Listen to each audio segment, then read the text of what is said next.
My presentation thingy is over Fallout, a video game. My presentation will focus over the game's main antagonist, the Super Mutant Master. The Unity will bring about the master race. Master! One able to survive, or even Thrive. in the wasteland. Of course. Mutants are best equipped to deal with the world today. Who else? The ghouls? Please. Normals? They brought nuclear death to us all. This will be the age of mutants. Mutants. All that... Resist? Yes. And all those that are required for the... Unity? As well. The remainder will be allowed to live out their days, but under... Unity. Control. And protection. But none shall breed, for they will be the last of their race. The Super Mutant Master is master of all super mutants. What are super mutants, you may ask? Why, you stupid humans always fight? I will be using the SJW critical lens because it is the easiest. In Fallout, it's pretty much America, but it went boom. That's pretty much all you need to know.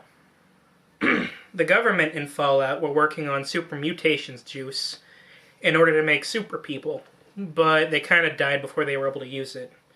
Much later, the Super Mutant Master, which at the time was an unnamed normal dude, fell into the goo and mutated into this hideous thing. Analyzing the failures of humanity, the Super Mutant Master has decided that humanity is no longer fit to live in the world, at least as its main race. He thinks that the only way to save life is to destroy all differences in humanity and unite them under one race. To do this, he intends to use the super mutant juice to turn everybody into super mutants. Literary criticism in this is that the Super Mutant Master believes that in annihilating all races under one master race, the Master's goal is to eliminate differences in all of humanity by making everybody the same super mutant race.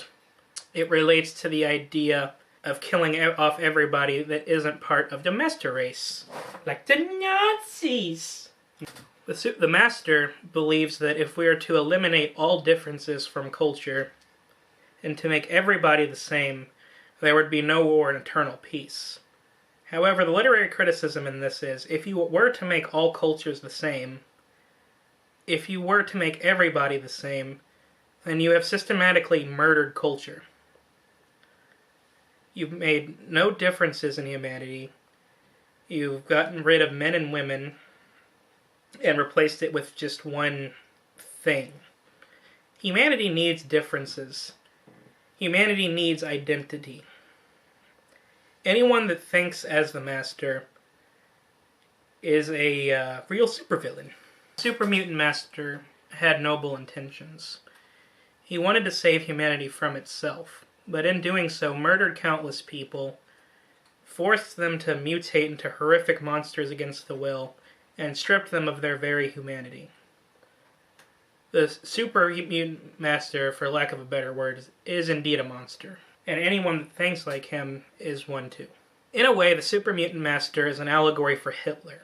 He believes in one superior prime race, and thinks that all others, even the ones that side with him, should not reproduce, as their continued existence is a threat to the survival of life as a whole. This clearly mimics Hitler, as he believed that only the Aryan race should exist, and others, especially the Jews, should be wiped out. The most obvious comparison of the Super Mutant Master and Hitler is that he flat out calls his super mutants a master race. The Super Mutant Master presented himself as the figurehead of humanity's last hope, and attained absolute power. As the saying goes, absolute power corrupts absolutely. The Super Mutant Master portrays himself as the best life has to offer and the best chance for its survival. But in reality, he is the absolute worst thing that can happen to life. If the player character is intelligent enough, he can convince the Super Mutant Master his plan is doomed to fail, as every super mutant is sterile.